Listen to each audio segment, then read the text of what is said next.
Merci, Madame la députée. Je cède maintenant la parole à Madame la députée de Notre-Dame-de-Grâce. La parole est à vous. Merci, Madame la Présidente. Et alors, à titre de porte-parole de l'opposition officielle en matière de relations internationales, c'est un privilège pour moi d'être ici parmi vous aujourd'hui et de prendre la parole dans le cadre de la motion concernant la Convention interaméricaine pour la prévention, la sanction et l'élimination de la violence contre la femme de l'Organisation des États américains, dite Convention de Belém, adoptée à Belém, au Brésil en 1994. Et j'aimerais tout d'abord, évidemment, souligner les collègues qui sont ici et le ministre responsable des Relations internationales et de la francophonie.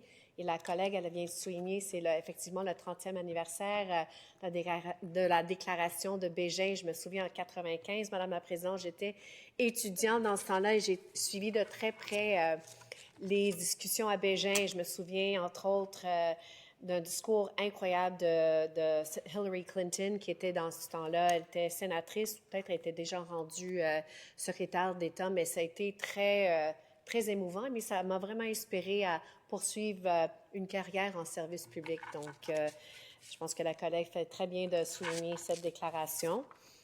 Et justement, le Canada souhaite maintenant, bien que le Canada a signé, si je comprends bien, il a signé cette convention en 94, qui est rentrée en vigueur en 95. Elle n'a pas encore, le pays n'a pas encore ratifié, donc a besoin de l'appui des provinces et des territoires pour pouvoir ratifier.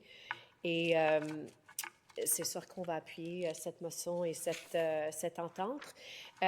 Depuis son adoption, il y a 32 des 35 États qui sont membres de l'Organisation des États américains qui l'ont ratifié ou adhéré, peut-être seulement signé.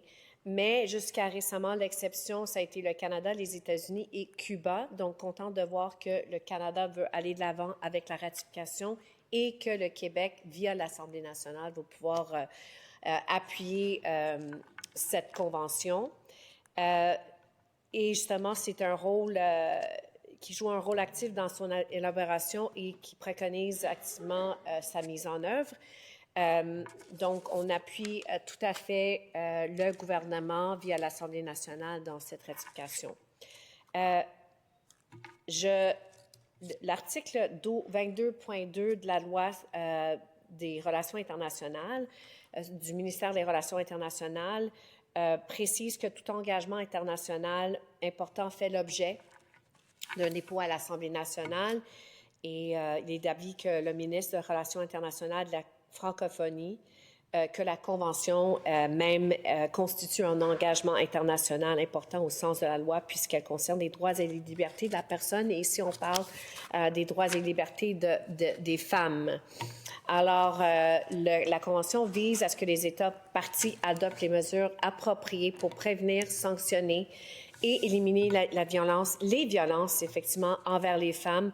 Et à cet égard, les États ou les gouvernements doivent, il y a 3 points importants, Madame la Présidente, adopter une politique visant à prévenir, à sanctionner et à éliminer la violence contre la femme et en outre, à adopter des mesures législatives, à instituer des procédures juridiques et à mettre au point les mécanismes judiciaires et administratifs nécessaires pour y parvenir.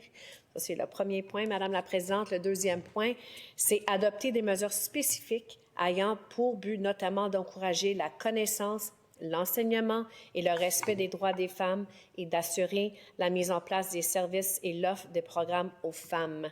Et finalement, tenir compte des situations dans lesquelles les femmes sont plus vulnérables dans l'adoption de leurs mesures.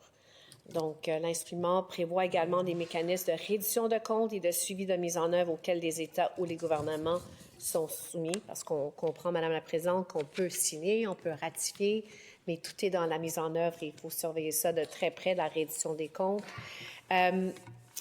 Suite à une analyse qui a été faite de conformité juridique qui a été coordonnée par le ministère des Relations internationales de la francophonie et sa direction des affaires juridiques, suite à cette analyse, d'ailleurs, si je comprends bien, il y a 15 ministères qui ont été impliqués et organismes au sein du gouvernement qui ont été concernés par l'objet de la Convention.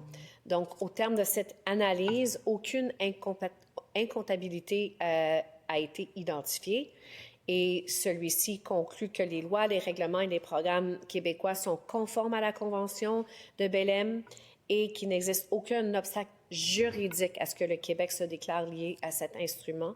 Au contraire, je pense que le Québec, on est tous et toutes d'accord que le Québec est un leader, vraiment chef de file ici au sein du Canada, mais aussi à l'international en ce qui concerne les femmes et le rôle des femmes dans notre société. Et d'ailleurs, je ne vais pas reprendre tout ce que la collègue a parlé de tout ce que fait le Québec. Effectivement, on est d'accord là-dessus. Mais peut-être voir où il y a peut-être certaines choses à peaufiner, à améliorer, qu'effectivement, il y a eu des mesures, d'importantes mesures gouvernementales pour contrer la violence envers les femmes. Et depuis 2022, le gouvernement du Québec a mis en place les tribunaux spécialisés en violence conjugale afin de s'assurer que les personnes victimes puissent avoir un service juridique spécialisé à leur réalité. Cependant, la réalité est qu'en pratique, le service est loin d'être parfait, que ce soit en raison des lacunes de formation, du manque de ressources ou du manque de coopération entre les différents groupes. Le gouvernement du Québec a d'ailleurs mis fin en 2024 au financement du programme pilote de Rebâtir, qui visait à offrir un service juridique aux femmes victimes, comme le demandait le rapport Rebâtir la confiance, Madame la Présidente. Il a aussi mis fin au financement de Jury-Pop. Et je souligne qu'évidemment, je parle au nom de ma formation, mais aussi en particulier notre porte-parole en matière de conditions féminines, la députée de Robert Baldwin qui nous a soumis ces points importants. Le gouvernement du Québec s'est doté aussi d'une stratégie gouvernementale intégrée 2022-2027 et en date du 31 mars 2025, 11 actions sont terminées, 4 actions sont poursuivies, 47 actions sont en cours de réalisation et 5 actions sont en voie d'être amorcées. Alors, il y a encore du travail à faire.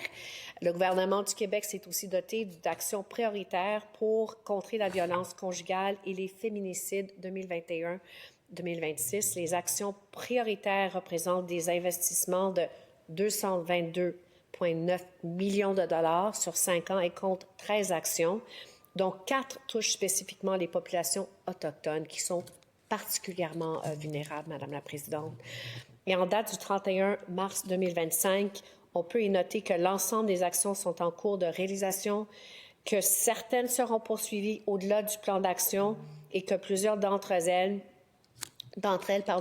ont déjà permis d'atteindre les cibles globales pour l'ensemble de la durée de la mise en œuvre prévue, soit 2021 jusqu'en 2026. Le gouvernement termine sur un plan d'action spécifique pour prévenir les situations de violence conjugale à haut risque de dangerosité et accroître la sécurité des victimes 2020-2025. Et en date du 31 mars cette année, Madame la Présidente, il y a 8 actions terminées et 6 poursuivies. C'est un peu le bilan à date, selon l'opposition officielle. Le 20 mai 2022, le gouvernement du Québec a lancé le programme de bracelet anti-rapprochement. Le bilan était censé être prêt en mars 2025, mais à ce jour, il n'a pas encore été publié. En date de 2024, plus de 300 personnes victimes ont été protégées grâce à la mesure et 647 interventions policières ont été réalisées pour tous les types d'alarmes confondus. Il faut cependant souligner que les bracelets ne sont pas parfaits et peuvent être utilisés par les personnes qui les portent pour tourmenter leurs victimes en faisant constamment sonner l'alarme. Le gouvernement offre un programme d'aide financière d'urgence pour les femmes qui cherchent à quitter une situation de violence conjugale. Et malgré ces nombreuses mesures, les maisons pour femmes victimes de violences conjugales sont en manque de financement. De plus, elles doivent financer à même leurs fonds personnels les agrandissements et la construction de leurs maisons et faire face à la lourdeur administrative du processus de Santé Québec et du manque de coopération entre les ministères, Madame la Présidente. À l'aide de plusieurs projets de loi, le ministère de la Justice a aussi fait de nombreuses modifications juridiques afin de signifier le processus judiciaire pour les victimes et mieux les protéger. Cependant, ces mesures ne sont pas toujours adéquates. Il suffit de prendre l'exemple de la médiation obligatoire qu'une séparation entre conjoints de fait qui risque de mettre en danger les femmes victimes de violences conjugales. Donc, il y a beaucoup de mesures en place, Madame la Présidente, les mesures gouvernementales, rien n'est parfait, c'est toujours perfectible, mais malgré tout ça, le bilan en conclusion, avec toutes ces raisons-là, les programmes en place, malgré encore du travail à faire, nous sommes en faveur de la motion concernant la Convention interaméricaine sur la prévention, la sanction et l'élimination de la violence contre la femme, c'est-à-dire la Convention de Belém do Pará, qui a été adoptée, et on va soutenir le gouvernement du Québec dans son appui vis-à-vis le gouvernement du Canada pour pouvoir enfin ratifier cette convention. Merci, Madame la Présidente. Merci beaucoup, Madame la députée. Y a-t-il d'autres interventions? Nous allons maintenant procéder aux voix de la motion de Monsieur le ministre des Relations internationales et de la francophonie, proposant que, conformément à l'article 22.3 de la loi sur le ministère des Relations internationales, l'Assemblée nationale approuve la Convention interaméricaine pour la prévention, la sanction et l'élimination de la violence contre les femmes de l'Organisation des États américains. Cette motion est-elle adoptée? En conséquence, cet engagement international est approuvé par l'Assemblée nationale.